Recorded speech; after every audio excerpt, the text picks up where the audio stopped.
everybody, welcome to Primo Reef Acrylics. Today we are at a client's house. This is a 150 gallon, Albert? Yeah, 160. 160 gallon full-blown reef aquarium. If you can see, the SPSs are on steroids. They have been growing phenomenally. Everything is great.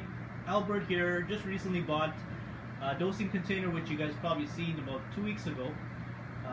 So it's on my Facebook page, but this the dosing container. It's a 3-part. It's meant for this system. It's actually right behind the stand, but overall it's an amazing system. So yeah, Albert actually even has a copper band butterfly, which he's been really successful at.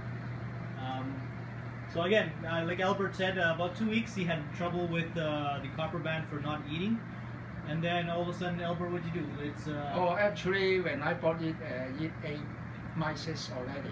Oh, so there's no problem. I just add freeze, dry, back warm. Yeah. And then for the first 2 weeks, it didn't touch the back warm, freeze, dry, back warms. Yeah. And after that, so in addition, eating the mice, and it also eats back warm. Wow. So black worms is the main key, but Albert got really lucky that this copper band was actually eating. So it's a fairly good size, and he has a magnificent fox-faced rabbit, Robert? This is actually, yeah, magnificent fox. Magnificent, yeah. Yeah, this one is big. So it's pretty good. Just to give you a close-up on some of the corals here, Albert, what are some of the corals, if you want to just point out, just to show customers that what type of corals you have? So starting with this one here, probably. So this one actually is the red digitata. Okay. And this one, the neon green one, is some kind of deep water acro. Deep water acro. Is that hard to grow, deep water acro? It actually quite sensitive. Okay. And but it is good that it doesn't require too much light. Oh, okay. And as a matter of fact, there's too much light for my colony already. Oh. If you put it lower, okay, and then you will see more green. Oh. And that one is ORA red pellet. It grows like crazy. As you can see, the white part of it.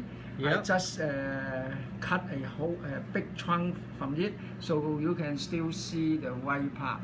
Now, just to show some people, that piece is about 12 inches by 12 inches, Albert, roughly. Yeah, 12 by just about 12 by 6 or 8, yeah. Yeah. So. And this one is strawberry shortcake. This guy right here, yeah. Yeah. And this one is actually the neon green style. I grow it from.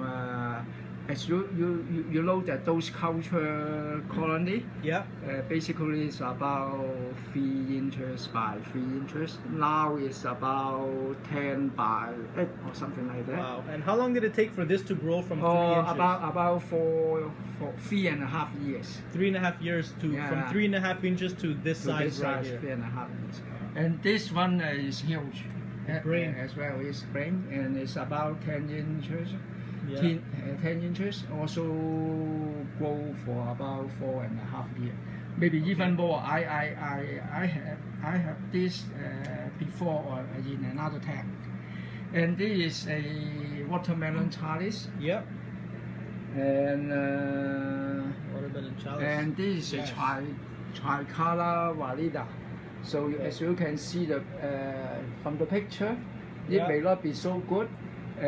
But in person you can see the purple tips and then the green base, and actually it has yellow pollen. Yeah, I can see that. Now does that actually, I see it almost, what is it, maybe 1 inch away from the water surface?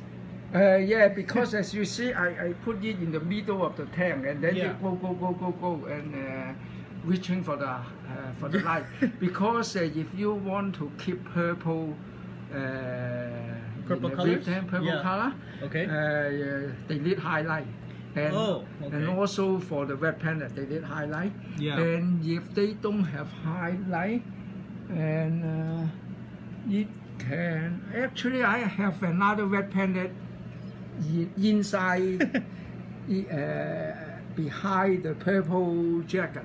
Okay, so it's kind of hard to see from here, it's but it's in there. Hard to see.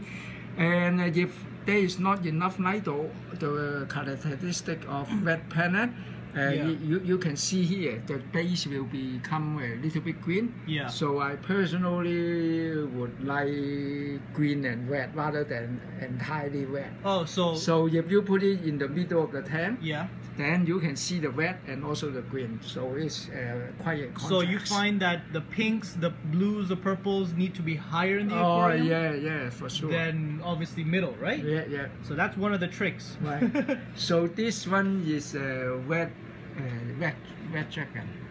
Red dragon, this one here. Right, yeah. Now guys, I'm sorry, like the color is not doing the justice. Yeah, it never is on a phone. I guess from the eye we can see a million times more colors. Yeah. And inside there is an orange passion. Okay. The fat. Deep inside. This one. But unfortunately, it changed green. Oh, okay. I have no idea why. So right now, I am gradually increasing the light intensity in order to bring it back to orange. Yeah. So those are facts I recently acquired. So many of them I grew from facts, as a matter of fact. And this is California Tortosa. Okay. And the small guy here, this is a tiny pink lemonade. Okay. So it's also SPS. And then you can see some Superman Monty. Wow. And that's a very big Superman Monty. Yeah, huge. And this is actually Sunset Monty. Okay. But you can see a lot of green on the base because of not enough light. Get blocked by the Superman, right? Okay. And also in here, inside there's a reverse. It's hard to see. Yeah. Reverse Sunset Monty, but it was great, but now is blocked by the other colony SPS in there. Okay. So SPS is about it is actually a what is it called? You got too many. It's hard to find out. Yeah. It is like cotton candy. Cotton candy. It is cotton candy. That's what that is. Yeah. And I have some LPS as well. Yellow hammer, orange hammer. There's another yellow hammer, and some other Montes here, and there is Lodatus. I think some kind of mushroom. It's quite nice. So basically, it has yellow, green, and a little bit blue and purple, and. If you look closely, there are 2 or 3 with a little bit orange or red color, but hopefully more red or orange will go in the future. And inside there's a rock flower. Anemone. Rock anemone. Right, rock anemone. Yeah, and this one doesn't move at all? Oh, luckily for me, because I put it on a rock. And the rock has a concave area, so I just stuck it in, and then the first day I put it there, it's there, never moved. Wow. Yeah, it's lucky. So you're very lucky, otherwise you're gonna sting everything. I have like few gondy, right? Polar. So this is red with yellow eye. Okay. Right. This is actually quite nice. This one. This one is a rainbow. Not actually rainbow, I would say tricolor, right? Oh, yeah. Yeah, it's Australian. And then there's a green and yellow, and then this one is very interesting. I just got it on Sunday.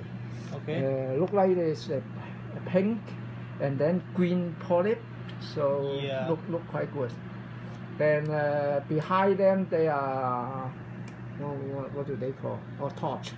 Oxy gold torch, and the other one is Indo gold torch with green polyp. So it's a little bit rare. I think so at least. Yeah. But I don't know. I seldom see them. Yeah. So some other chalice as well. There is a rainbow chalice, but in my opinion, it has only like 1, 2, 3, 4 colors or 5 colors. Oh, okay. How long did you? Oh, this one. Frag? This one is a yeah. This one is a fab. Okay. So yeah. Wow, very nice, very nice. Well, actually, Albert, sorry. Yes. What type of lighting are you using for this? Metal halides, LEDs? I use LED. So, LEDs. Radions? No, actually vertex and Reef bright. I can Reef take bright. it. Okay. Take this out. Okay. Oh, there we go. Oh, so you have the vertex light in here. Yeah, vertex in the middle. Okay. And then because I use their mounting bracket, so it is not high enough. And then because it's not high enough, the span may be difficult for the front and the back. Yeah. So I add another width by right behind it. Right behind it, and then in front of it also another width by. Yeah. So these two actually is a supplement. They are actinic. Actinics, okay. Yeah. So are you happy with the vertex lighting? Oh, vertex I have it for just about 4 years. 4 years. Okay. Very nice. As you can see here. Yeah. 4 years ago. Okay. LEDs was quite new. At that time, they don't have those modules.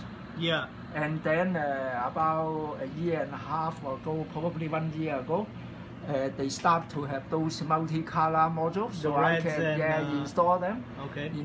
In between, and also some other UV, near UV, so not actually UV modules. So I have all the modules in between the main modules. Okay. So yeah. So I am very satisfied with this lighting. With the vertex lighting. Yeah. And what percentage do you have this set at? Because a lot of people have the big issue about what percentage to set the LED lighting for right coloration. Oh, okay. For this one, I set 100% for all the bulls. The Acrylic and the bull, the loyal bull. Yeah. I said 100%. 100%, huh? Yeah. Wow. But the white. Yeah. Right now is about 35%. Okay. The white. So I am going to, as I mentioned before, the orange passion. Yeah. Becomes green. Okay. So I am gradually adding, increasing the light intensity. Oh, I am hoping to enhance it over the course of 3 or 4 months to 50%. Yeah. So I will do it gradually. I actually do it 2% once every week. Okay. So 2%. Yeah. Okay. So yeah. So when you first had this LED, what percentage did you have it set at? Because a lot of people will buy an LED system, they'll set it to maybe 50%, and sometimes it bleaches the corals, right? So how do you know what is a good intensity? It's hard for the white. To be honest, initially I set it the bull at 80-90 and the white at 70-80, so it was not that great. A lot of LG and things like that because I set the white too high. Okay. So now that's why I keep it at 35, so keep the LG in check. Yeah. And your phosphates and everything is obviously really down low, right? Yeah. Beautiful. Yeah. And filtration unit, what do you have in here? Just a regular sump? Filtration. Can you see it? It's too dark, right? Okay, filtration is. I have a vertex skimmer. Yeah, alpha cone. Okay. And then, of course, the usual suspect: carbon, GFO, and the UV light, because I have an acrylic tank, and so that's why I add a UV light. So hopefully it will catch some if there is. Yeah. So for this 160-gallon tank, we have a tank that's 24 inches, maybe 24 by 24. Actually 24 by 22. Oh, 22. 22, and then 24, and then 72. Okay, so. Look at this. This is exactly what I like when reefers do minimal setups on a tank like this. Yeah, because meaning you don't need a 6-foot sump Yes and no. Of course, it would be nicer if you have a bigger sump, but due to space limitation in my living room, so I can only have that much space. So I limit the sump, actually 2 of them. So one is on the top, the other one is on the bottom. Initially, I have a refugium in there with problem is my coral grows quite a lot. I need to trim them in order to keep the fold in the main tank okay, right? Okay. So that's why I convert the refugium to a frag tank. So it can also help me a little bit with the corals. And if I sell them, and then I can buy some more. Well, maybe Albert, we have to go for a bigger tank for you in the future. Yeah, a little bit deeper would be nice. Bigger space. But for now, I'm okay. It's very, very good for now. Yeah, very good. Okay, this wraps it up. This is Albert's 160 gallons. Oh, by the way, there's one more thing to emphasize. Sure. You actually cannot see any wires, any pumps. Oh yeah, that's right. So I hide them actually, right? I use a closed loop, and then I have another tung's pump, and which is actually housed in a rock. And also I have a nano wave box by Tanks as well. So. And I don't see they nothing. Are all at the back. So if you look from the front, you actually cannot see any wires, any pumps at all. Yeah, zero. I see zero at all. So that's a very good concept. Very, very good. That's about it. Yeah. Alright guys, thank you for watching Primo Reef Acrylics, and this is Albert's 160 gallon full-blown reef tank. Yeah, I would say like the video, and definitely comment to see if everybody likes it, and that's it guys. If you guys need other videos, let me know in the future, and I'll definitely talk to my future clients, and we'll go from there. Thank you for watching Primo Reef Acrylics.